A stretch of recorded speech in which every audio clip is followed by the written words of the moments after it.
Welcome everybody. We are here in the eSpot Billiards and Arcades live LAN tournament. Hopefully you guys aren't hearing Thunder Toss echo, but if you are, I apologize. We can't really fix that by going to the preferences of live stream right now. Hopefully it is going to be a result issue if I can switch to Justin TV. But we are going to be watching an awesome game. It is the semifinals of the whole tournament and the finals of the losers bracket. It is Blur, the Terran, going up against Saikou, the Zerg. Both are incredibly strong players. I'm tQzander, and I've already actually said your name, but why don't you say hello? I'm Thunder Toss. Yeah. Okay, so now you can see that the map is actually GSL Terminus Re, an incredibly interesting map if you want to look at it. You do have weird starting positions where you have in these adjacent positions, since they're in the top and the left. If you look at Blur's expansion pattern, it goes directly towards Saikou. You have the natural expansion that goes closer to Saikou. Then you have this third base, this very protected third base that only has 6 mineral patches going directly into the main of Saikou. The natural expansions all have 7 mineral patches, not the normal 8. And another key aspect is look at the attack patterns for ground.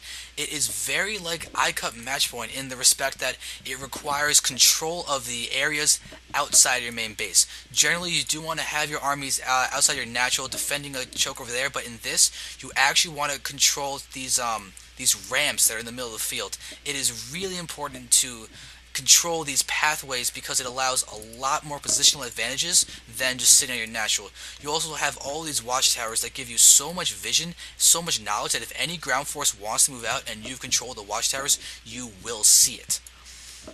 Um, Yeah, yeah, this is one of my favorite maps. Another thing I wanted to point out is that the third base actually has a rich Vespine geyser. That's one of the changes I think that was recently put in there. Um, so that third base has 6 mineral patches, but a rich Vespine geyser, and then the natural has both geysers and 8 patches. So you can actually get to a pretty high saturation. I guess that's 2 and like 3/4 base saturation, which is really good. And this is an excellent map for mutas. And we also see that neutral supply depot, which a couple players weren't sure what that was. That's actually there to prevent pylon wall-ins or bunker rushes. So that is really good for Zerg. And like I said, this is one of my favorite maps. yeah, it's a very very cool map. And the first thing I thought on this supply depot was, oh, good, we are not seeing any bunker contains or cannon contains. This is so amazing. We'll actually see macro games with Zerg players. Yeah, definitely. Okay, and now we do have Saikou being thwarted with his drone, and he didn't go. Did he go hatchery? He went hatchery first, I believe, right? Oh, and that drone is going to make it up the ramp. And this is going to be huge because you're going to see that reactor and factory again. So he probably is going to suspect a Hellion opening. Yeah, which is very strong when not scouted, but when scouted, spine crawlers get put down, and the Hellions cannot do very much damage. However, if you look at the natural expansion, it is kind of wide open, and one spine crawler will not be able to cover the whole thing. You can see that in Saikou's base, that if these Hellion came down from the south and came up left and then behind the middle patches, that spine crawler will not do anything. We also see dual starports coming down. And one of the really good things on this map, well, not good for not good for Saikou, but there's a really easy drop positioning. You see with the base orientation, there's actually that part in the main that's blocked off by smoke, which is really excellent spot for dropping Hellions. Yes, yes, and that is going to be scouted by this Psycho's Overlord. I hope it stops moving soon, because scouting this blind sight blocker gas thingy parts of his base is so important, from what you said. Yep, looks like we have 2 Hellions moving out, and we're going to see dual port Banshee as a follow-up.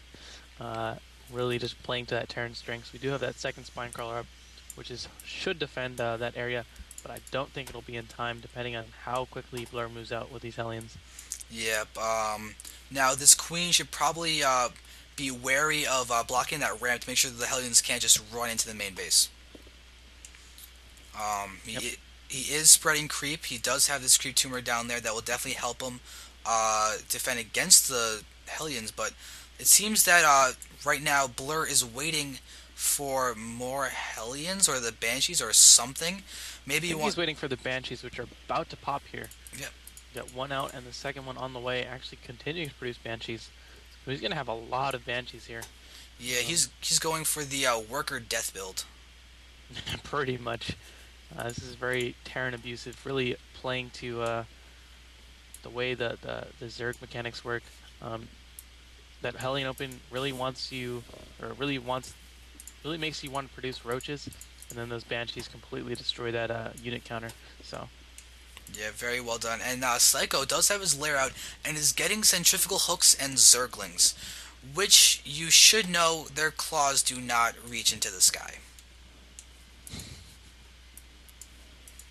I'm not sure if you're aware of that, but zerglings cannot attack banshees, which is why banshees are good against zerglings. that is correct. He doesn't have any anti-air except those two queens out. I would really like to see a third queen, especially since that third base is so easy to take. It's always nice to get an extra queen or two. Yeah, but these four banshees could actually be GG. Yeah, I don't see anything that he can do right now. That one queen is already running away. But oh man, that Banshee's just gonna take out the first queen. Trying to produce two more queens, but there are no queens with the extra energy for transfusion, which means that all his anti-air is pretty much gone here. Yeah, this is. And it looks like he's gonna try to just do a massive counterattack, but it's so hard to counterattack a Terran. Yeah, He goes with all of his drones even yeah. I mean, moving out towards the Terran base. I'm just following these drones. This is funny to watch. I think I'm really getting to the whole delirious point.